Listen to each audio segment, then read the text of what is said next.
वदामि भवतां सरेशम् दिव्यं वदामि भवतां च नित्यम् आत्मोन्नतिं योगपरेम नित्यम् पूर्णो वदामि भवतां श्रियं च। मैं आज का यह प्रवचन ब्रह्मर्षि वशिष्ठ के योग सूत्र में से यह श्लोक उद्धृत करता हुआ और उन्होंने इस ग्रंथ में, जो कि उनका यह ग्रंथ अपने आप में अप्रकाशित सा है, उन्होंने अपने जीवन में 11 ग्रंथ लिखे, जिसमें योग वासिष्ठ तो अपने आप में एक महत्वपूर्ण ग्रंथ बना। इसलिए महत्वपूर्ण ग्रंथ बना कि वही एक प्रकाशित है, मगर इसके अलावा भी उनके कुछ ग्रंथ जो योग सूत्र हैं, ब्रह्म विमुच्चय है, ऐसे कुछ श्लोक ग्रंथ ऐसे हैं जो अप्रकाशित से हैं। और अप्रकाशित इसलिए हैं कि वो विलुप्त हो गए हैं, है नहीं, होंगे तो प्रकाशित होंगे। और अंग्रेजों के 300 साल की उस आधिपत्य में हमने बहुत कीमती ग्रंथ या तो तिब्बत में चले गए या बर्बाद हो गए। उनमें यह योग सूत्र अपने आप में एक अद्वितीय ग्रंथ था, या यूं कहें कि है, मगर अभी तक विद्वानों की नजरों में और आम व्यक्तियों की नजरों में आ नहीं सका है। आज मैं इसी श्लोक के आधार पर एक श्रेष्ठतम सत्य को उद्घाटित करने के लिए आपके सामने हूं। वशिष्ठ अपने आप में संपूर्ण ऋषि थे। संपूर्ण का तात्पर्य है कि जिन्होंने जीवन के उन सारे आयामों को स्पर्श किया था जो उनके जीवन के महत्वपूर्ण थे। उन्होंने योग के माध्यम से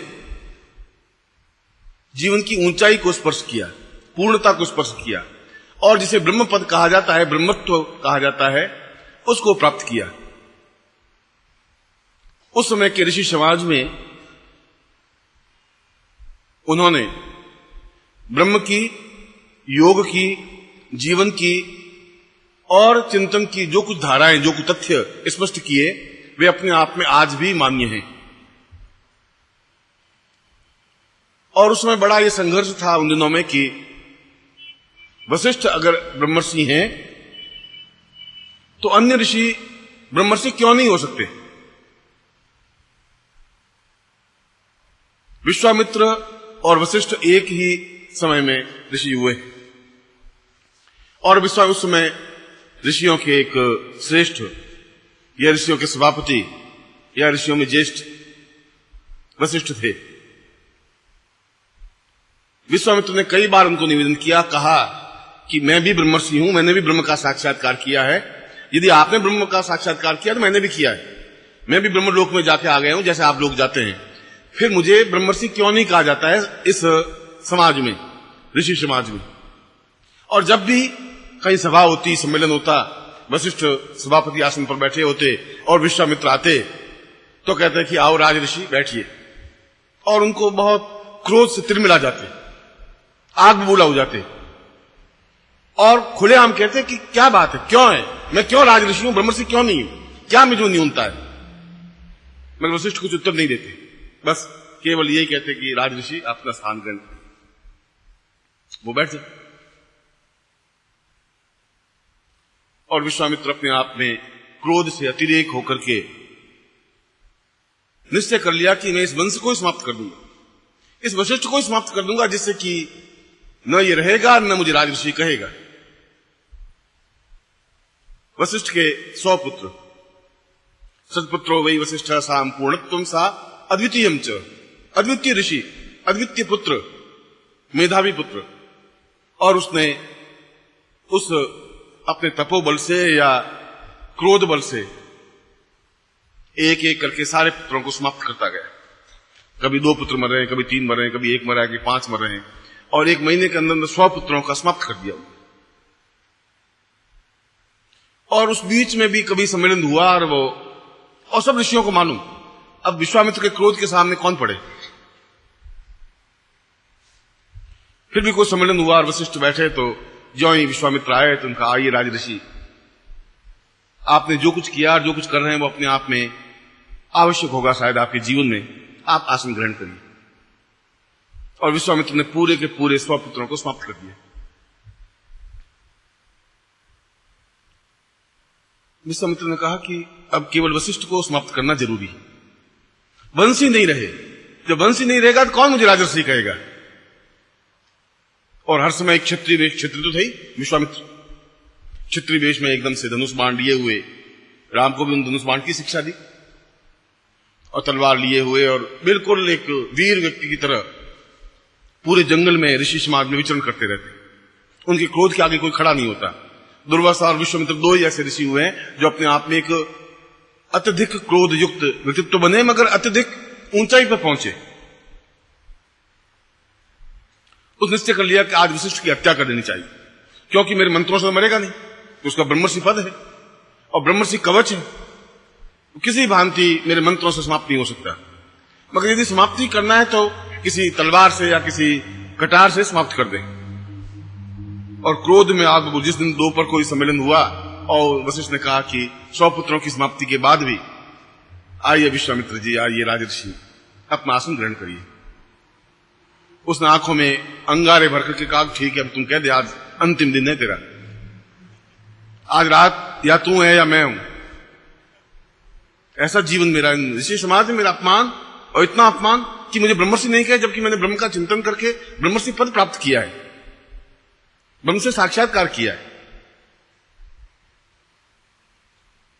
शाम का समय था, रात्रि के 10 बजे होंगे, 11 बजे होंगे। वशिष्ठ और वशिष्ठ की पत्नी घर में दीपक लग रहा था और दोनों ही बैठे हुए थे। वशिष्ठ लेटे हुए थे, कात्यायनी पांव दबा रही थी, और कात्यायनी ने प्रश्न किया कि महाराज, एक आपसे प्रश्न करना है। उसने कहा कि बोल। उसने कहा कि इस समय समस्त ऋषि कुलों में जितने ऋषि हैं आर्यावर्त में, सर्वश्रेष्ठ कौन है? कात्यायनी, लोग मुझे कहते हैं पर मैं हूं नहीं। सर्वश्रेष्ठ तो केवल विश्वामित्र है, उनकी जैसी तपस्या अपने आप में किसी के पास है ही नहीं।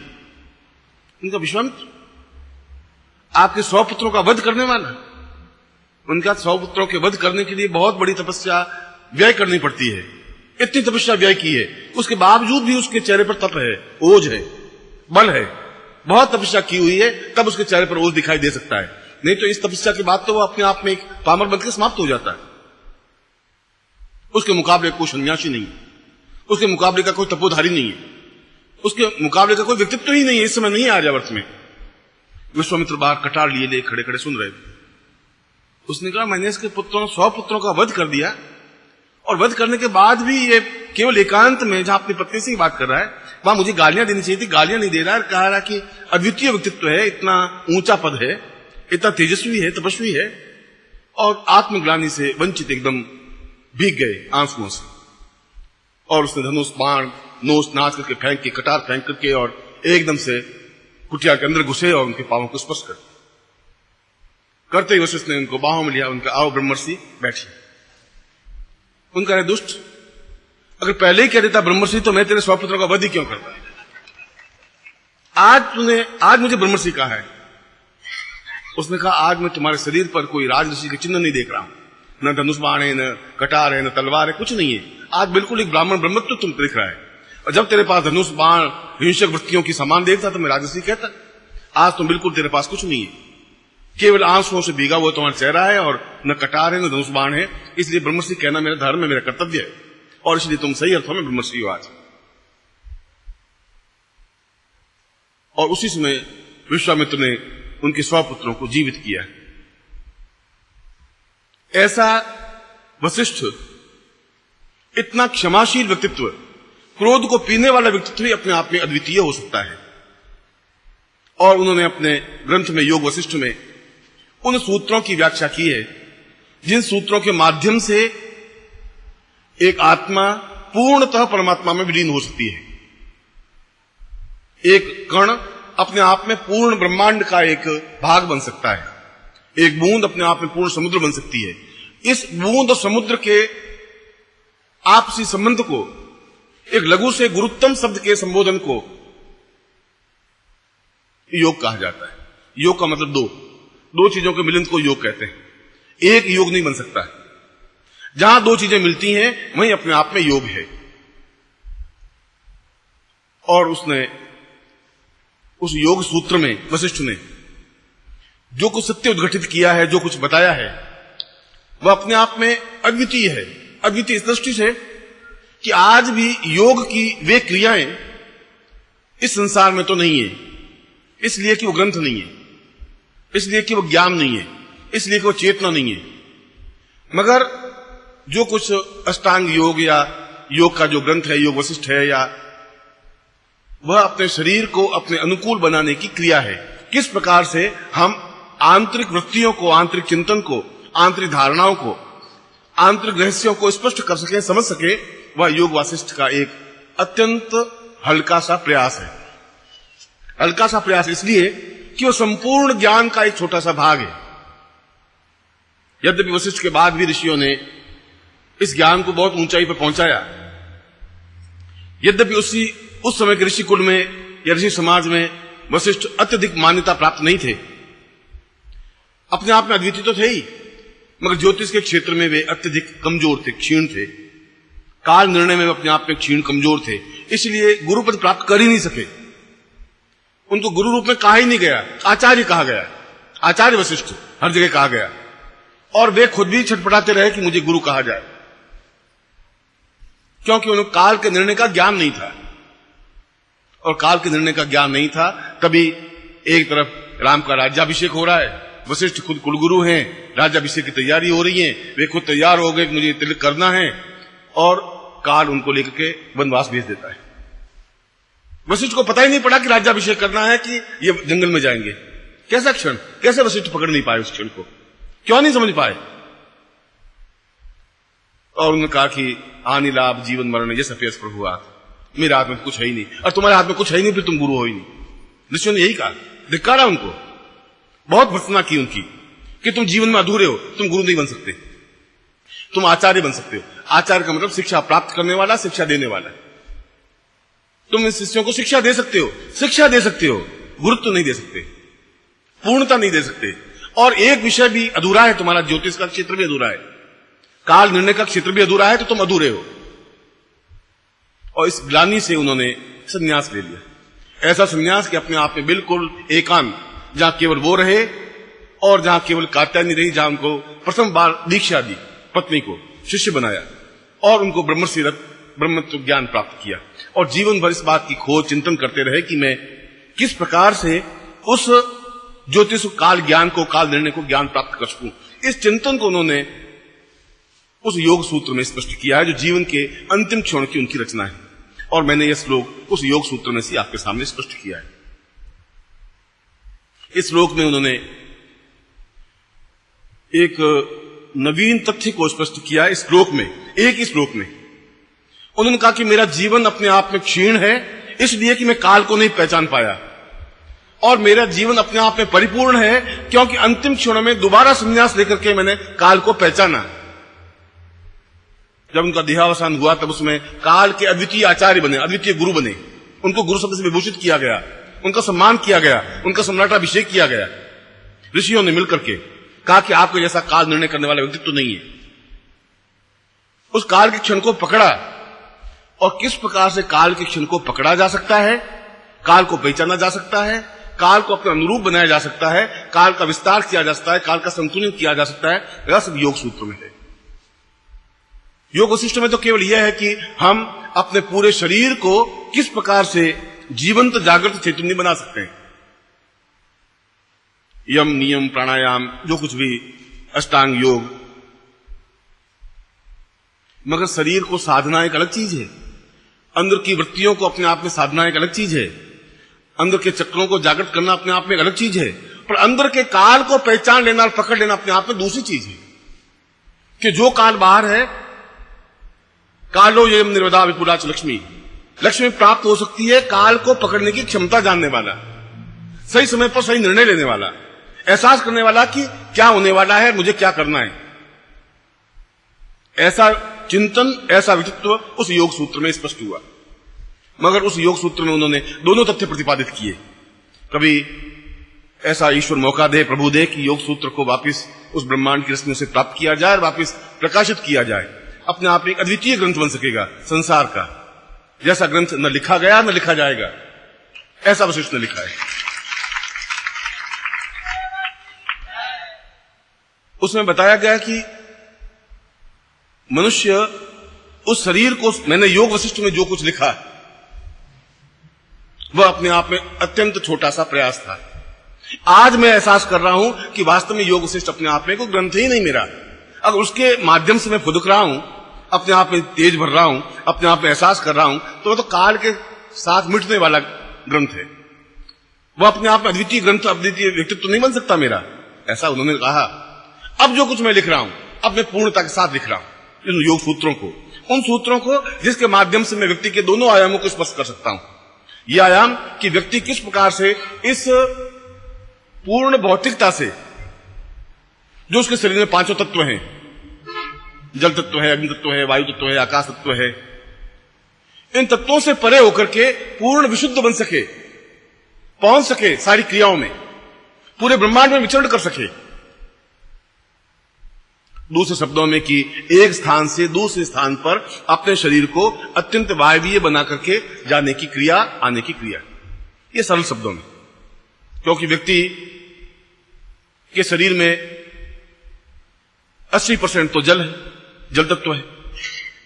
चाहे आप हड्डियों को निचोड़ें तो जल निकलेगा, चाहे मांस को निचोड़ें तो जल निकलेगा, चाहे शरीर को निचोड़ें, स्पंदन करें तो जल निकलेगा। 80% जो वजन है उसका तो जल है। 100 किलो वजन है, 80 किलो तो जल है। और 16.5 किलो उस वजन के हिसाब से अगर देखा जाए तो पृथ्वी तत्व है, जो अपने आप में चुंबकीय कहा जाता है, जिसकी वजह से वो जमीन से चिपका हुआ चलता है। नहीं तो आदमी उठ जाता। आप जमीन पे चले इसीलिए कि आप पृथ्वी तत्व सबसे ज्यादा है। जो कुछ रॉकेट में ऊपर गए हैं और जहां गुरुत्वाकर्षण समाप्त होता है, वहां जब उस रॉकेट से बाहर निकल के उन्होंने विचरण किया तो उन्होंने समझा कि मैं तो उन रॉकेट में जाने वाले वैज्ञानिक, उनका हम शरीर को जुम्बिश देते हैं और कम से कम 50 मीटर एकदम से चले जाते हैं। थोड़ा सा उंगली इशारा किया और हम चले गए। यानी हम पृथ्वी गुरुत्वाकर्षण इतने मुक्त हो गए कि अगर हम 80 फुट की छलांग लगाएं तो हमें जोर नहीं लगाना पड़ा। ऐसा रूस ने परीक्षण किया। उसके कमर पर इतना प्लास्टिक रस्सा बांध करके उनको खिड़की से बाहर छोड़ दिया, रॉकेट के बाहर, और वह एक हल्की सी जुम्बश से कि जैसे ऐसा किया और वो 80 फुट कूद गया। जमीन से नहीं कूद सकता आदमी, वहां से कूद सकता है, इसलिए कि वहां गुरुत्वाकर्षण नहीं है। पृथ्वी से इसलिए कूद नहीं सकता कि वहां गुरुत्वाकर्षण है, और जहां गुरुत्वाकर्षण है वहां मृत्यु है। मृत्यु का दूसरा नाम गुरुत्वाकर्षण है, बंधा हुआ है। इसलिए जब एक कवि होता है तो गुरुत्वाकर्षण से मुक्त हो जाता है, क्योंकि वह इस पृथ्वी की बात ही नहीं करता, वो तो कल्पना की बात करता है, इसलिए वो जीवित रहता है। नृत्य करने वाला अपने दोनों पांवों को ऊंचा उठा देता है, पृथ्वी से मुक्त हो जाता है, इसलिए वो जीवित रह पाता है। जहां गुरुत्वाकर्षण से मुक्त हुए वह जीवन पूर्ण बना। मगर हम क्यों नहीं हो पाते हैं? क्यों वापिस पृथ्वी का सहारा लेना पड़ता है? इसलिए लेना पड़ता है कि हम पूर्ण रूप से पृथ्वी से अपने आप को कट ऑफ नहीं कर सकते। और योग सूत्र में यही समझाया है कि इन क्रियाओं के माध्यम से आप पृथ्वी छोड़ सकते हैं, जीवित रह सकते हैं, क्योंकि उसके बाद तो आपके पास वायु तत्व रहेगा, अग्नि तत्व रहेगा, आकाश तत्व रहेगा, 3 तत्व रहेंगे, और तीनों का आकार बिल्कुल लघुत्तम अंगूठे के आकार का है। उन तीनों तत्वों को प्राण कहते हैं। प्राण की और कोई परिभाषा नहीं है। अग्नि तत्व, वायु तत्व और आकाश तत्व मिलकर के जो कुछ बनता है वो अपने आप में प्राण है। इसलिए प्राण में समा जाने की क्रिया जमीन से नहीं बनती, जल तत्व से भी नहीं बनती, क्योंकि शरीर तो वहीं रहता है मरने पर भी। शरीर का कुछ बाद में, शरीर अगर आप 4-6 घंटे रखें तो शरीर पिघल करके पानी बहने लगेगा, खून अपने आप में पानी में कन्वर्ट हो जाएगा और सारे शरीर में से पानी जमीन में। इसलिए कहते हैं कि मृत्यु के बाद तुरंत जला दिया जाए। और आप देखिए कि आप उनको जमीन पर रख दीजिए और 4 घंटे बाद उस लाश को आप उठा नहीं सकते, इतनी भारी लाश हो जाती है, अपने वजन से तिगुनी भारी हो जाती है। अगर इसमें 80 किलो वजन है तो 5 घंटे बाद 240 किलो वजन जितना हैवी हो जाएगा। वो कहां से आया इतना भार? क्योंकि केवल परतत्व के अलावा कुछ पास रहा ही नहीं। तो क्या कोई ऐसी क्रिया है जिसके माध्यम से हम इन दोनों तत्वों से, जल तत्व से भी और भूमि तत्व से या गुरुत्वाकर्षण शक्ति से या भू तत्व से हम अलग हो सके? इन क्रियाओं को उस योग सूत्र में स्पष्ट किया है, जिसके माध्यम से एक योगी एक स्थान से दूसरे स्थान पर जा सकता है, कहीं पर भी ब्रह्मांड में। उसके लिए रॉकेट की जरूरत नहीं है, उसमें वायुयान की जरूरत नहीं है। यहां से अगर हम 100 मील जाएं या 500 मील जाएं, 1000 मील जाएं और वापिस आएं, उसके लिए अगर मैं बोलता हूं और मेरे शब्द 1 सेकंड में और 1 सेकंड के 1000वें हिस्से में पूरी पृथ्वी के 3 चक्कर लगा लेता है, मैं जो ही शब्द बोला इसमें पूरी पृथ्वी के वो 3 चक्कर लगा, इतनी तो उसने परिक्रमा कर ली उस शब्द ने। इतना वेगवान है, इतना वेगवान वो मनुष्य भी बन सकता है, क्योंकि उसके पास केवल वायु और ईथर ही रहेगा और कुछ रहेगा नहीं। जब ईथर इतना परिक्रमा कर सकता है तो वो व्यक्ति कर सकता है, क्योंकि वो सूक्ष्म हो जाएगा, अंगूठे आकार हो जाएगा, उसमें केवल अंगूठे के आकार का स्वरूप आकृति रह जाएगी। इसलिए योगी जमीन से ऊपर उठ करके साधना कर सकता है, इसलिए योगी इस वायुमंडल में विचरण कर सकता है। यह बात सुनने में एक आश्चर्य दिन आपको लग सकती है, इसलिए लग सकती है कि आपने इसको कभी एहसास नहीं किया, देखा नहीं, किसी ने दिखाया ही नहीं। मगर ये अपने आप में सत्य है, इसको किसी भी समय कहीं पर भी परीक्षण किया जा सकता है। यहां पर बैठा हुआ व्यक्ति आपके घर में जाकर के हस्तक्षेप कर सकता है, आपके घर से कोई वस्तु ला सकता है, आपके घर में कोई वस्तु रख सकता है, कोई कठिन काम नहीं है। केवल अपने आप को उन तत्वों से विलग्न करना है, अलग करना है, और वह विलग्न करने की क्रिया उस योग सूत्र में स्पष्ट की गई है। उन्होंने कहा कि उसी सिद्धांत के आधार पर यदि वायुयान या जंबो जेट या एयरबस जो भी हैं, उनकी केवल स्थिति यह है कि उनके पंख बहुत अपने आप तेजी से घूमते हैं दोनों, और इतनी तेजी से घूमते हैं कि वह 1 सेकंड में 24,000 चक्कर लगाते हैं। अगर 1 सेकंड में 24,000 चक्कर लगा सके कोई, तो अत्यंत भारी भरकम चीज भी हवा में उठ सकती है। यह सिद्धांत में मान्य है, वैज्ञानिक मान्यता प्राप्त, क्योंकि ये तो हवाई जहाज ऊपर उठता है। उन्होंने स्पीड उतनी कर दी है उसने कि दोनों पंख हैं और 12,000 वो चक्कर लगा रहता है, 12,000 वो चक्कर लगाता है, और 24,000 की एक राउंड काटते ही उनके पहिए ऊपर उठ जाते हैं, वायुयान ऊपर उठ जाता है, और तब तक ऊपर उठा रहता है जब तक कि इतना उसकी परिक्रमा है उन पंखों की, क्योंकि वो हवा को नीचे दबाव डाल देता है और हवा के ऊपर उठ जाता है। और ये योग सूत्र कह रहा है कि यदि व्यक्ति अपने अंदर ऐसा आलोड़न कर ले कि 1 सेकंड में 24,000 चक्कर लगा सके, तो व्यक्ति भी उठ जाएगा। बस सीधी सी बात, उसमें कोई कठिन क्रिया है ही नहीं। आलोड़न शरीर को कैसे करेंगे? और पूरा हवाई जहाज तो घूमता नहीं, हवाई जहाज के दोनों पंख घूमते हैं, पूरा हवाई जहाज तो पूरा राउंड काटता नहीं, हवाई जहाज का पिछला भाग पूरा का पूरा ज्यों को त्यों रहता है। हवाई जहाज का कोई एक भाग, और वो भाग उसका मेन है, मध्य भाग है, उस मध्य भाग में एक परिक्रमा पथ बनाना है, और परिक्रमा पथ बनाने का मतलब है उसके साथ जितना भी भाग है वो सब उसके साथ ऊपर उठेगा। स्वाभाविक प्रक्रिया है, ये विज्ञान का तथ्य है जो आप रात दिन देख रहे हैं। क्या ऐसा ही वैज्ञानिक तथ्य अपने मनुष्य के शरीर में लेकर के क्या मनुष्य ऊपर उठ सकता है? योग सूत्र कह रहा है ऐसा अवश्यंभावी है, होता ही है, यदि कोई व्यक्ति इस प्रकार से अभ्यास कर सके तो। और हमारे जीवन का सारा आधार नाभि कुंड है, जिसको अमृत कुंड कहा गया है। विभीषण ने कहा, राम तुम इस रावण को नहीं मार सकते जब तक इस अमृत कुंड को नहीं सुखा दोगे। अग्निबाण चलाइए, अमृत कुंड को सुखा दीजिए, ये मर जाएगा। तुम्हारे नाभि पर यदि आपको कराटे आपने सीखा हो तो कराटे में पहली बार एक ही बात सिखाई जाती है, तुम्हारे पास तलवार से भी ज्यादा तेज चीज है, तुम्हें नॉलेज नहीं है। तलवार तो बार फिर भी खाली जा सकता है, तुम्हारा बार खाली नहीं जा सकता। और ऐसी तुम्हारे पास एक तो अंगूठा है और दूसरा पेन लिखने का। अरे के हाथ में पेन तो रहता ही है, और पेन नहीं रहे तो अंगूठा तो है ही। और किसी भी व्यक्ति, मोटे भरकम व्यक्ति अब सामने आए और आप जोरों से उस अंगूठे को नाभि के अंदर डाल दें, आदमी बेहोश हो जाएगा, गारंटी के साथ बेहोश हो जाएगा, रुक ही नहीं सकता। 2-3 घंटे तक होश उसको आ ही नहीं सकता। और यदि पेन किसी प्रकार नाभि में घुसेड़ दे तो मर जाता है। तो नाभि इतनी अधिक संवेदनशील है। मैं जब कराटे सीखने लगा तो सबसे पहले हमें यही सिखाया कि आप पहले अंगूठा डालिए। अब चलते चलते आदमी का अंगूठा कैसे डाले, और हमें भी बड़ी फटफटाहट की, एक बार अंगूठा डाल के देखे साला बेहोश होता है नहीं होता। और किया, मैंने कोई व्यक्ति खड़े थे, मित्र थे, परिचित थे, मैंने कहा भैया देखना तुम भी कराटे सीख लो, मैं भी कराटे। उसने कराटे मैंने सीखा नहीं था, वो ये फेंक मार रहा था। होता है यदि आपका अंगूठा बहुत मजबूत हो, और मजबूत करने के लिए बार बार पत्थर पर मरवाता रहता है और अंगूठा हो जाता है लोहे की तरह सख्त। यदि आपने देखा होगा तो सबसे पहले अभ्यास ही करवाते हैं, इन उंगलियों को जोरों से पत्थर पर 2 घंटे तक यूं मारते रहते हैं, अंगूठे एकदम ऐसे हो जाते हैं सख्त की वजह से लोहे की तरह होती है उंगलियां। अंगूठा भी ऐसा लोहे की तरह सख्त हो जाता है, वो एकदम से पूरा घुस जाए अंदर, आदमी नहीं रह सकता।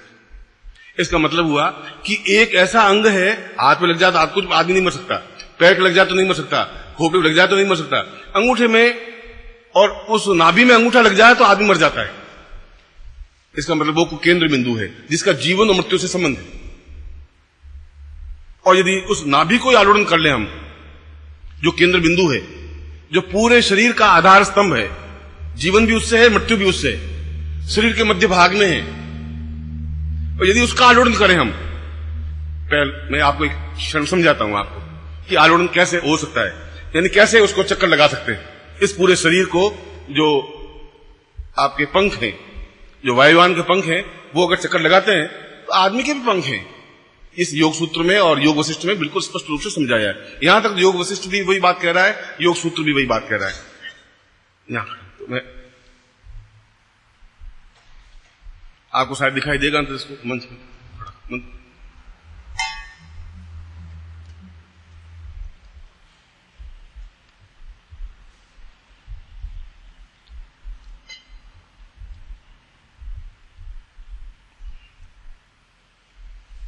इसकी नाभि है, और नाभि के चारों ओर एक परिक्रमा पथ है।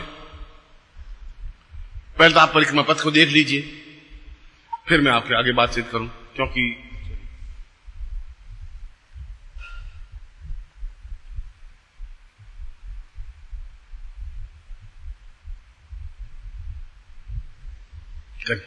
नहीं देख रहे हैं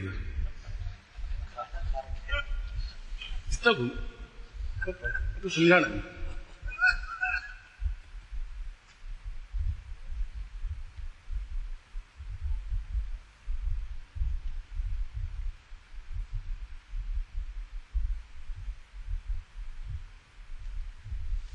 इसलिए कि भोजन किया हुआ आदमी है, अभी भोजन किया ही है और डट करके खाया होगा बेचारे। उनको थोड़े मालूम था कि गुरु जी अब यहां आकर के परिक्रमा पति घुमाने लगेंगे। मगर नाभि के चारों ओर इस परिक्रमा को किया जा सकता है, करता है। आप देखो, कल सुबह इनको बता देना एक बार और। अगर ये एक राउंड 1 सेकंड में 2400 राउंड काट लेता, आप भी ऊपर उठता है, कोई बड़ी बात है, छोटी सी बात, ये बेकार आप 7-9 चक्कर में पड़ रहे। क्रिया यही है, योग वासिष्ठ में यही कहा है। उसने कहा कि इसी थ्योरी के माध्यम से आदमी गुरुत्वाकर्षण से मुक्त हो सकता है, यदि आप इसको अभ्यास कर सके। अभ्यास है ये, तो हवा से आप हल्के हो ही जाएंगे यदि आपको उतनी तेजी से उसको परिक्रमा दे सकें। और यदि आप 2400 नहीं तो 1200 देंगे तो आपको देखेंगे कि आपके अंगूठे जमीन से ऊपर उठ रहे हैं, धीरे धीरे आप ऊंचाई पर उठ रहे हैं।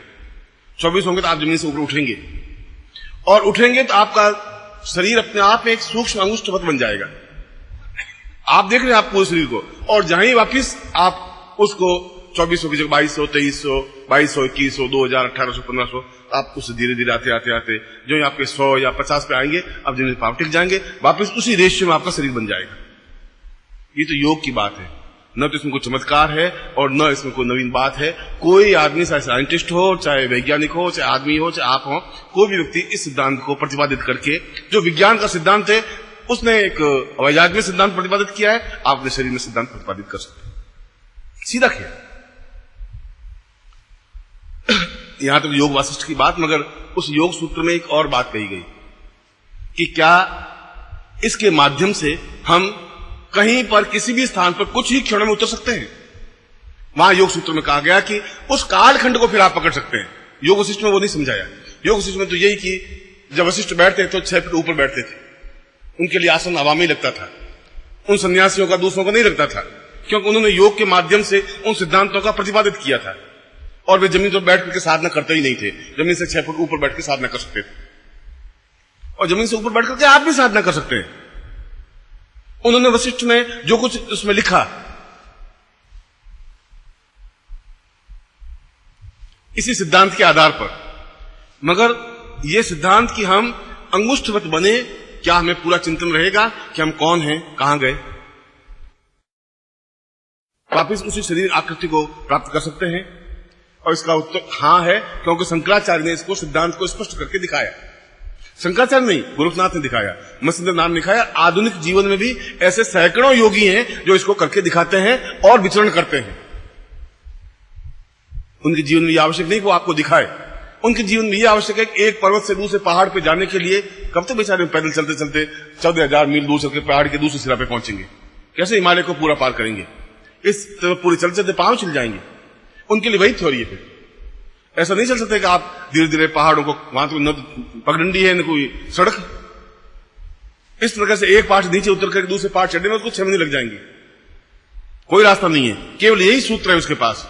इस सूत्र के माध्यम से एक स्थान से दूसरे स्थान पर जा सकता है, विचरण कर सकता है, संदेश ले सकता है, संदेश दे सकता है, और अपने पूरे फिजिक को, अपने पूरे शरीर को अंगुष्ठवत और पूर्णवत बनाया जा सकता है। उस योग सूत्र की इस परिभाषा के साथ साथ जो मैंने श्लोक बोला, इस श्लोक में एक और नवीन बात कही गई। वह कही गई कि यही सूत्र अपने आप में एक सामान्य व्यक्ति भी जीवन में उतार सकता है। यह वशिष्ठ ने उस समय कहा जहां सामान्य व्यक्ति के पास ज्ञान था ही नहीं, जहां केवल ऋषियों के पास ज्ञान था या उनके शिष्यों के पास ज्ञान था, दूसरों को ज्ञान दे ही नहीं सकते थे, देते ही नहीं थे। यह उनके जीवन की न्यूनता थी या प्रसन्नता थी, या उनके जीवन में क्या कमियां थी ये तो वही जाने, मगर यह उनके जीवन का अभिशाप था। ऐसा उनको नहीं करना चाहिए था। यदि उन्होंने ऐसा किया तो पूरा ज्ञान अपने आप में एक मुट्ठी भर लोगों के बीच में कैद बन के रह गया, और वो मुट्ठी भर लोगों के बीच में जो ज्ञान केंद्र बना, वो हम लोगों को आज तक भोगना पड़ रहा है, क्योंकि उससे बने पंडित, उससे बने पुरोहित, उससे बने धर्माचार्य, और उन लोगों ने हमारे जीवन को पंगु बना दिया। तुम नहीं सीख सकते, तुम इन पर आगे नहीं बढ़ सकते, घर वालों ने हमें जकड़ करके रख दिया कि तुम ये मत करो, इससे कुछ होगा नहीं, और हम अपने आप में एक खाना पीना सोना और बस केवल जीविकोपार्जन में व्यतीत हो गए। उन्होंने कहा कि उस श्लोक में कहा गया, उस श्लोक में कहा कि ये पूर्ण शरीर को यदि ऐसा नहीं कर सके, कोई जरूरी नहीं कि हर एक आदमी कर सके, क्योंकि ये तो एक थ्योरी है। अभ्यास तो हो सकता है, तो 2 महीने में भी हो सकता है, नहीं हो सकता 200 साल में भी नहीं हो सकता। कभी ऐसा क्षण आए कि कोई ऐसा गुरु पूर्णिमा आए या कोई जन्म दिवस आए और किसी सन्यासी को बुलाए और 2 दिन साथ में रखें और उनको उनके द्वारा बताएं आपको कि एक स्थान से दूसरे स्थान पर इस प्रकार से जाया जा सकता है, अनुभव किया जा सकता है, पहचाना जा सकता है, लाया जा सकता है। शिवलिंग को शिवलिंग उठा करके ले आए वाराणसी से, लोग देखते ही रह जाए, हो सकता है। वो तो वहां पुजारी तपस्या सोचा शिवलिंग तो यहां था, ओंकारेश्वर का कहां गया शिवलिंग? तो शिवलिंग तो गुरु पूर्णिमा बैठा है, भगवान जहां गुरु जी बैठे हैं, शिष्य बैठे हैं, वहां पड़ा शिवलिंग पूजन कर रहे हैं, वापिस जाके रख देंगे, क्योंकि उसको ही सूक्ष्म रूप में ले लिया। जहां प्रत्येक पिंड सूक्ष्म रूप में हो सकता है, जहां मनुष्य शरीर हो सकता है, तो कोई भी पदार्थ हो सकता है, क्योंकि प्रत्येक पदार्थ, चाहे पहाड़ हो, चाहे पत्थर हो, चाहे पानी हो, 5 तत्व तो है ही। पदार्थ मतलब 5 तत्व। उन 5 तत्वों से दोनों तत्वों को निकालना है। दोनों तत्वों को निकालने की एक क्रिया तो यह जो शरीर को आरूढ़ करे। ऐसा कई बार सुना होगा कि विंध्याचल का जो मंदिर है, उस वाराणसी से इलाहाबाद के बीच में, वो अपने आप में तिरछा है। आज तक वैज्ञानिक और लोग समझ नहीं पाए कि मंदिर ही अपने आप में तिरछा कैसे। एक तरफ नींव 11 फीट है, एक तरफ नींव 1 फीट ही नहीं है, पूरा जमीन एक तरफ से धंसा हुआ है। विंध्याचल के मंदिर को देखा तो अपने आप में एक अजीब सी बनी हुई है, जो मूल उसकी आकृति है, मूल उसका मंदिर है। कहते हैं किसी ऋषि ने अपने योग बल से कहीं से पूरा मंदिर का मंदिर उठा करके और वहां लाए और उनका हाथ डगमगाया तो मंदिर तिरछा ही खड़ा हो गया। और वास्तव में मंदिर तिरछा है। अगर आप देखेंगे तो आपको एहसास होगा कि या तो चारों नींवें बराबर हो, या मंदिर समतल हो, या ऊंचाई ठीक हो। वहां तो मंदिर ही इस ढंग से बना हुआ ऐसा ही नहीं। इधर नींव खोदे तो 11 फीट नींव, इधर नींव खोदे 1 फीट नींव, उठा हुआ बिल्कुल, जैसे कोई कार का टायर ऊंचा उठ गया। तो किसी ऋषि ने अवश्य किसी कारण से उस विंध्याचल को मंदिर को कहीं से उठा करके वहां अपने पूजन के लिए, जब वृद्ध हो गए नहीं जा सके किसी देवता मंदिर में, तो उस मंदिर को उठा करके अपने घर के पास लाकर रख दिया। ये आज के युग में भी संभव है, क्योंकि ऐसा ईश्वर ने चाहा। तो कभी आपको इस बात का दिखाएंगे कि ऐसा हो सकता है, जीवन के क्रम है। उस योग सूत्र में दूसरी बात यह कही गई कि यदि व्यक्ति इस प्रकार से योग के माध्यम से, योग का मतलब है आपका और उन पदार्थों के विलीनीकरण का योग, विच्छेद को भी योग कहते हैं, जुड़ने की क्रिया को भी योग कहते हैं, अलग होने की क्रिया को योग कहते हैं। योग का मतलब है जहां भी दो चीजें टकराती हैं वो योग है, चाहे अलग होने के लिए, चाहे जुड़ने के लिए, चाहे प्रहार होने के लिए, चाहे बचाव कार्य के लिए। योग का तात्पर्य यह नहीं है कि हम आसन किए, स्वस्तिकासन और वो भस्त्रिका कर दी, प्राणायाम कर दिया और बस योग पूरा हो गया, जा बच्चे सब कुछ अपने घर भेजा। ऐसा कुछ नहीं है। चाहे मयूरासन हो, चाहे मत्स्यासन हो, चाहे मुक्तासन हो, कोई हो, कोई जरूर नहीं है आसन से ही सब कुछ हो जाएगा। आसन तो केवल शरीर को साधने की क्रिया है कि शरीर आपका बैलेंस रहे, और एक टेक्निक है, ट्रिक है। यदि आप थोड़ा अभ्यास कर लेंगे तो आप मत्स्यासन, मुद्रासन, कुछ भी स्वस्तिकासन लगा सकते हैं। बहुत एक अभ्यास की बात है, मगर अपने शरीर को हल्का बनाने की क्रिया उस ग्रंथों में है ही नहीं। वो वहीं तक उनकी थ्योरी है, वहीं तक अटके रह जाते हैं और इसी को योग पूरा समझ लेते हैं। योग की पहली क्लास है ये, उसके बाद 15 क्लासें और हैं, तब जाके योग पूरा होगा। इसलिए उस योग सूत्र में वशिष्ठ ने कहा कि जो कुछ मैंने योग वशिष्ठ में लिखा है वो अपने आप में अपूर्ण है, वो मेरा ग्रंथ अपूर्ण है, कोई ऋषि इसको पढ़े नहीं। अंत में लिखा है, अंतिम श्लोक में, कोई ऋषि नहीं पढ़े, क्योंकि पढ़ करके मेरे प्रति धारणा बहुत न्यून हो जाएगी, इतना बड़ा ऋषि इतनी घटिया बातें क्या लिखी। इसलिए मुझे वापिस संन्यास लेकर के इस योग सूत्र की रचना करनी पड़ी। और उस योग सूत्र में यह बताया कि हम उस आलोड़न को यदि प्राप्त नहीं हो सके तो विशेष क्रियाओं के माध्यम से, विशेष क्रिया का मतलब है उन्होंने उस श्लोक में किया, राज राजेश्वरी तुम पूर्वताम पर्वताम वदह स योग एवते मुच्यम पृथिव्यो नात्र संशय। राज राजेश्वरी साधना करने से जीवन अपने आप में पूर्ण शरीर हल्का होता ही है, उन सारे तत्वों से मुक्त हो जाता है जिन तत्वों को आप मुक्त करना चाहें। केवल पृथ्वी तत्व रखना चाहें, उन चारों तत्वों को निकालना चाहें तो भी रह सकता है। आप इतने भारी हो जाएं कोई आपको उठा ही नहीं सके। केवल दूसरा तत्व रखना चाहे तो जैसे हनुमान लंका पे जाने के लिए उस छलांग लगाई तो मार्ग में सुरसा मिली, राक्षसी भयंकर लंबी चौड़ी। ज्यों ज्यों सुरसा बदन बढ़ावा, ज्यों ज्यों सुरसा बदन बढ़ाते गए हनुमान जी भी अपना बदन बढ़ाते गए। वह एकदम से 10 फुट की बनी, वो 12 फुट की बने, वो 18 फुट की बनी, वो 24 फुट की बने, वो 50 फुट की बनी, वो 70 फुट की बने। और ज्यों ही वो 80 फुट की बनी और हनुमान बिल्कुल एक लघु रूप धारण करके उनके मुंह से उठ के बाहर निकल गए। ऐसा वाल्मीकि रामायण में भी है और ऐसा तुलसीदास रामायण में भी है। न तुलसी झूठ बोल सकते थे, न उनको कोई जरूरत थी। यद्यपि तुलसी ने इस चीज को देखा नहीं, जो कुछ पढ़ा वो लिखा, जो कुछ समझा वो लिखा। वे तो आज से 400 साल पहले पैदा हुए थे, अकबर के टाइम। मगर वाल्मीकि उस युग के साक्षीभूत थे। उन्होंने अपने हाथ से राम को देखा है, अपने आश्रम में सीता को ठहराया है जब राम ने उसको घर से हटा दिया था। उनके घर में लव कुश पैदा हुए, वे उस युग के साक्षी थे। उन्होंने कहा कि इस तरीके से हनुमान अपने आप में पूर्ण तांत्रिक स्वरूप में अपने शरीर को उन तत्वों के मेल से, उन योगों के मेल से जैसा भी चाहा शरीर को बना दिया। इस श्लोक में इस विवरण कि उस तंत्र के माध्यम से उस हनुमान ने, जो तांत्रिकाचार्य थे, अपने शरीर को जिन तत्वों का मेल देके जैसा बनाना चाहा वैसा बना दिया। छोटा बड़ा, लघु लघुत्तम और विस्तृत, छलांग लगाने वाला, रुकने वाला, पूरे उस अशोक वाटी को सत्यानाश करने वाला और पूरी लंका को जलाने वाला और बहुत अधिक सेवक। किसी भी रूप में ऐसा रूप तभी बन सकता है जब वो अपने जीवन में, अपने प्राणों में, अपने चिंतन में राज राजेश्वरी साधना को संपन्न कर सके। राज राजेश्वरी का मतलब है ये संपूर्ण विस्तृत ब्रह्मांड। राज का मतलब कोई ये राज्य नहीं, राजस्थान या भारतवर्ष नहीं, संपूर्ण ब्रह्मांड को राज्य कहते हैं। जहां राज है, जहां रहस्य है, वह राज। राज का मतलब एक रहस्यमय चीज। इस ब्रह्मांड में क्या है, क्या और लोक है कि नहीं, इंद्र लोक है कि नहीं, वरुण लोक है कि नहीं, कैलाश कहते हैं, कैलाश पर्वत या कैलाश स्थान है कि नहीं, वहां मां पार्वती बैठी है कि नहीं, ये सब राज है। इसलिए पूरे ब्रह्मांड को राज कहा गया। और इस राज को जानने के लिए जिसकी साधना की जाती है उसको राजेश्वरी कहते हैं। और वह भगवती का ही एक अलग रूप है, जिसको सरस्वती कहा गया, जिसको पूर्ण कहा गया, जिसको चैतन्य कहा गया, जिसको राजेश्वरी कहा गया। और जब तक राजेश्वरी साधना संपन्न नहीं हो जाएगी तब तक योग बल से अपने शरीर को नहीं साध सकते। यदि आप प्रयत्न करें तब भी इस प्रकार का आलोड़न 2400 जो मैं कह रहा हूं, 24,000 आलोड़न एक सेकंड में, उसमें तो आपकी 3-4 पीढ़ियां समाप्त हो जाएगी। इस पीढ़ी में नहीं हो सकता आपके। मैंने कहा, आपने सुन लिया, आप घर जाकर के प्याम दिलाएंगे।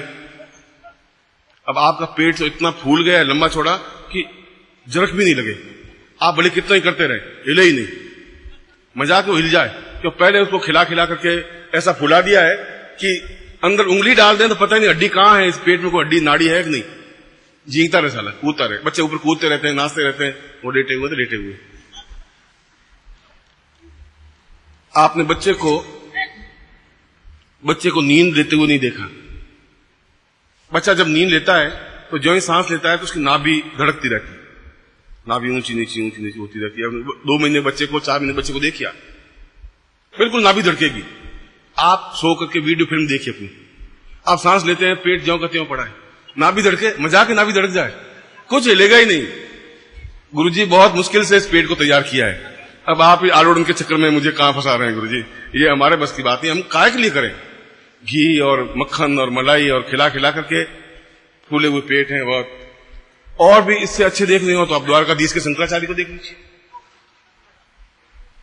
देखा नहीं होगा आपने। बहुत महान अद्वितीय विभूति है। मेरी पत्नी मेरे पीछे पड़ी इलाहाबाद कुंभ में, इलाहाबादी कुंभ था। उन्होंने कहा कि आप बिल्कुल नास्तिक हैं और आप किसी को मानते नहीं है, शंकराचार्य जी के दर्शन करें। मैं कहा अपन जाए, अपने के दर्शन तो वो करेंगे, हम उनके दर्शन क्या करें, बहुत हो गया दर्शन। कह नहीं आप चलो। चलो उनको लेके गया जहां वहीं थे वाराणसी, इलाहाबाद में, जहां हमारा शिविर लगा सिद्धाश्रम साधक परिवार, उससे 4-6 टेंट आगे द्वारकाधीश का शंकराचार्य जी का था। मैं निर्मोही को साथ लिया, 2-3 श्रीवास्तव को साथ लिया, पत्नी को भी साथ लिया, चाचा सिंह को साथ लिया। मैं तो चलो तुम्हें दिखा देते हमारे धर्म के रक्षक, प्रतिपालक, महान योगीश्वर शंकराचार्य जी को दिखा देते। ले गए सर, ये भी साथ में चले। अब वो वहां शंकराचार्य जी पड़े हुए, बिल्कुल जैसे कोई रट्ठ पड़ा हो, मोटा सा अजगर नहीं देखा आपने? मैंने तो देखा, पड़े हुए बिल्कुल चित, अपनी इच्छा से टांग भी नहीं हिला, इतने भारी बन, 400 किलो। अब 4 शिष्य उनके पांग, वो लेटे हुए हैं और पड़े पड़े ही, मतलब कभी इच्छा होती खा लेते हैं उस वक्त। मैं मजे में देख लीजिए आप, ये शंकराचार्य, ये दिल्ली में अगर कोई मान लो धर्म की जरूरत होगी खड़े होंगे बीच में, ये रक्षा करेंगे हमारी, क्योंकि हमने शंकराचार्य बनाया इसलिए हमारे धर्म की रक्षा करे। मजे उठेंगे कैसे? 8-10 से खड़े होंगे तो उठेंगे, अपनी तक से उठ नहीं सकते। बड़ी मुश्किल से मैंने कहा चर्बी अंदर मक्खन वक्खन लगाया है। मैंने थोड़ा जोर से बोला पत्नी को समझाने के लिए, शिष्य मुझे पकड़े, उनके शिष्य, आप कौन है? उनका दर्शन करने के लिए आए। कितनी महान विभूति है, अद्वितीय है। उनका आपको क्या मतलब? मुझे मतलब नहीं है, हमारे शंकराचार्य जी हैं द्वारकाधीश के, हम देख रहे हैं। वे क्या उस पेट को कहां से हिलाएंगे? आपको हिलाओ, वो खुद भी नहीं हिल पाते, पेट को कहां से हिलाएंगे? मैं उनको, उनके स्थान को, उनके आसन को प्रणाम करता हूं कि वो शंकराचार्य का आसन है, इसलिए मैं उनके प्रति भक्तिभाव से प्रणम्य हूं, क्योंकि शंकराचार्य का स्थान है। मगर उनका व्यक्तित्व के लिए मैं प्रणिपात नहीं, वो संभव नहीं मुझसे। इसलिए संभव नहीं है कि वो, जब हम अपना शरीर की रक्षा ही हमारी अपनी खुद की नहीं कर सकते, हमारी क्या रक्षा करेंगे? कैसे धर्म की रक्षा करेंगे? उनको जाना चाहिए, गोलियां चले तो पहले खड़ा होना चाहिए कि हम गोली खाएंगे सनातन धर्म के लिए, कोई खड़े तो हो। खैर ये तो एक इतर प्रसंग हुआ।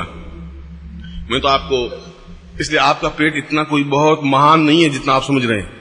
यदि महान बनना है तो द्वारकाधीश के दर्शन करिए, तो आपको एहसास होगा इतना छोटी सी पिद्दी जैसा पेट मेरा, साला कुछ नहीं है। वहां तो उस पेट में गायें भैंसें उठ के चली जाए, वापस आ जाए, पता ही नहीं पड़े। देखिए, कभी देखिए, अभी कभी कुंभ में होगा, कभी कोई कहीं कहीं कुंभ होगा ही होगा। अभी उज्जैन का कुंभ हुआ था,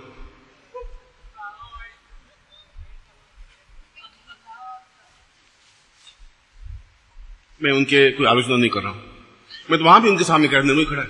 मैं उन शिष्यों को कह रहा था, मैं कहा ये क्या करेंगे, ये पड़े हुए हैं, खुद तो उठ नहीं सकते, आप लोग 8-10 मिलकर के उठाओ तो उठ जाए, तो शिष्यों ने मुझे बहुत धमकाना शुरू किया कि तुम नास्तिक हो। मैं कहा नास्तिक हूं या आस्तिक हूं? मैं तो आस्तिक हूं, शरीर है, इनके शरीर को देख रहा हूं। अब आपको जो धक्के मार के निकालना, हम निकल जाएंगे, उसमें कोई लंबी चौड़ी बात नहीं। ये तो आप कर सकते हैं, मगर मेरे प्रश्न का उत्तर नहीं दे सकते तुम। फिर वो सब लाए बीच से मिलकर के, फिर संगठन ने कहलवाया कि आप अपने प्रवचन में मेरी बातें मत किया करिए। मैं कहा आपकी बातें नहीं, आपकी तारीफ कर रहे हैं, गुणगान कर रहे हैं, सब लोगों को मालूम पड़े। मैं कहा कि आप कर रहे थोड़ी कर रहा हूं। मैं कह रहा आप कितने भगवान गणपति हमारे थे, आज भी हम सबसे पहले प्रणाम करते हैं, आपको भी सबसे पहले प्रणाम करते हैं। गलत क्या किया? वक्रतुंड महाकाय सूर्य कोटि समप्रभ, महाकाय आप भी महाकाय हैं। तो वो साहब बहुत दुखी हुए मुझसे, इनका ये आदमी बेकार है, इनका मैं बेकार हूं। जिसके पास कार नहीं है वो बेकार। कार अब सब बेकार है, उसमें कौन सी लंबी छोटी बात हो गई। इनका ये कार, मेरे नाम से एक भी कार नहीं है, कोई लड़के के नाम से, कोई पत्नी के, मेरे नाम से कार है ही नहीं, मैं बेकार हूं, इसमें कोई दो राय नहीं। बस कुछ जरूरत होती है, बेचारा कार ले आता है, बैठ के चले जाते हैं। इसलिए आप सबसे पहले तो योग के माध्यम से शरीर को संतुलित करने की कोशिश करें। मगर मैं प्रश्न वहां कर रहा था कि राज राजेश्वरी के माध्यम से, उस साधना के माध्यम से भी, बिना इस चक्र को जागरण किए भी, हम उस साधना के माध्यम से भी उस शरीर को लघुत्तम आकार दे सकते हैं। जैसे हनुमान ने दिया, भीम का शरीर, हनुमान का बहुत तेजस्वी बलिष्ठ शरीर, जहां पूरे उस पहाड़ को उठा के लाने वाला व्यक्तित्व अपने आप में बहुत मच्छर से भी छोटे आकार का बन सकता है। और मच्छर से भी छोटे आकार का बन सकता है तो फिर ब्रह्मांड में कहीं पर भी जा सकता है, और फिर उसी शरीर को पूरा विस्तार आकार देकर के उतर सकता है। ये अपने आप में कोई अद्वितीय घटना नहीं है, ये अद्वितीय सत्य भी नहीं है, योग सूत्र की एक व्याख्या है। और यदि जीवन में, मैंने इस शिविर में महाकाली साधना के बारे में आपको समझाया, महालक्ष्मी साधना के बारे में समझाया, ये प्रसंग रह गया था कि महासरस्वती की साधना कैसे संपन्न की जाए।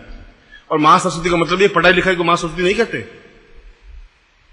आप एमए पास करें उसको महासरस्वती नहीं कहते। महासरस्वती का मतलब है कि पूरे शरीर की रचना को समझना और उसको अपने अनुकूल जैसा भी चाहे बना देने की क्रिया को सरस्वती कहते हैं। जहां अपने आप में पूर्णता प्राप्त हो, शारीरिक रूप से, मानसिक रूप से, प्राण तत्व के माध्यम से। हमने सरस्वती को यह समझ लिया कि वो वीणा वादन कर रही है और बैठी बैठी मैं परीक्षा में पास कर देगी, वो सरस्वती है ही नहीं, वो तो वाग देवी है। वाग देवी और सरस्वती में डिफरेंस है।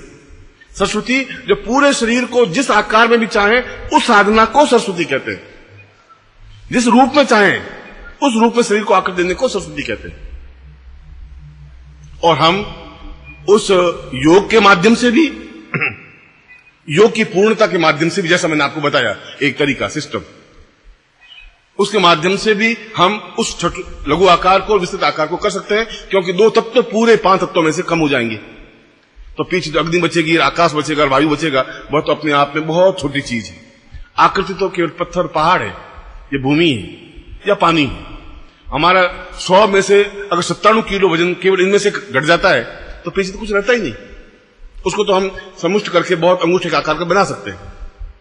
इस साधना को महासरस्वती साधना कह सकते हैं, इसको हम जीवन की पूर्णता साधना कह सकते हैं। और यदि ये साधना नहीं है तो हम शरीर के बारे में नहीं समझ पाएंगे, जीवन के बारे में नहीं समझ पाएंगे, प्राणों के बारे में नहीं समझ पाएंगे, चिंतन के बारे में नहीं समझ पाएंगे। योग का तात्पर्य प्राणायाम और आसन और भस्त्रिका और रेचक और कुंभक नहीं है। यह तो बहुत छोटी चीजें कि आप सांस अंदर ले रहे हैं और सांस बाहर छोड़ रहे हैं, एकदम से प्राणों को रोक रहे हैं, सांस को रोक रहे हैं और मत्स्यासन लगा रहे हैं, मुद्रासन लगा रहे हैं। ये तो बिल्कुल छोटी चीज। प्राइमरी स्कूल में कि अ ऐसे लिखा जाता है बेटा, क ऐसे लिखा जाता है, ख ऐसे लिखा जाता है, ये तो अ ई लिखने की बात है। यहां पर योग खत्म नहीं होता, यहां योग की कोई चीज ही नहीं है। वो पैरों को मोड़ के बैठने की क्रिया को योग नहीं कहते। योग तो हम किस प्रकार से बूंद पूरी समुद्र बन जाए वह योग है, कैसे एक कण पूरा आकाश बन जाए वह योग है। इन दोनों को मिलाने की क्रिया को योग कहते हैं। यह पूरा शरीर ब्रह्मांड बन जाए वह योग। और शरीर अगर पूरा ब्रह्मांड नहीं बनता तो फिर जीवन व्यर्थ है, फिर जीवन का कोई अर्थ ही नहीं है, फिर जीवन का कोई प्रयोजन नहीं है। हम उस सिद्धांत को नहीं समझे, राजराजेश्वरी साधना को नहीं समझे। और मैं इस पूरे नवरात्रि के पर्व में कल दोपहर को राजराजेश्वरी साधना संपन्न करवा करके फिर मैं कुछ और विषय जो बच गए हैं जो साधना से संबंधित नहीं है, साधना संबंधित कल दोपहर तक को मैं ये अंतिम साधना पक्ष होगा आपका, जहां ऐं ग्रीं क्लीं चामुंडा विचे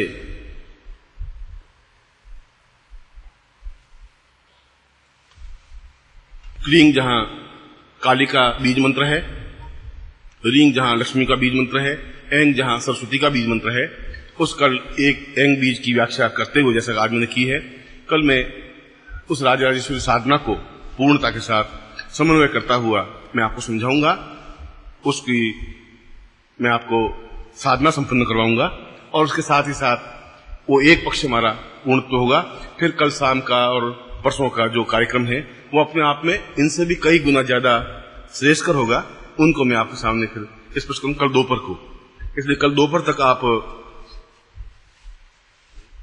ज्ञान के उस चिंतन को समझने की क्रिया करें और पूरे नवरात्रि का निचोड़ मेरे इस श्रृंखला का जो प्रवचन की श्रृंखला है, इसका पूरा निचोड़ कल की साधना है।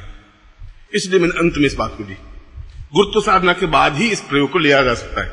जब गुरुत्व स्थापन नहीं होगा तो आप संकुचन नहीं कर सकते, अपने शरीर को साध नहीं सकते, संभव नहीं है, क्योंकि अब आपको साधने की जरूरत नहीं है। जब आप हैं ही नहीं, जब आपका अस्तित्व नहीं, तो आप क्या साधेंगे? जब आपने समर्पण ही कर दिया, अपने शरीर के अंदर गुरुत्व को स्थापन ही कर दिया, तो फिर आप तो रहे ही नहीं, आपका शरीर ही गुरुमय बन गया। वही आपके शरीर को पूरा चक्रवत जागरण करे, वही उसको प्रयोग करे।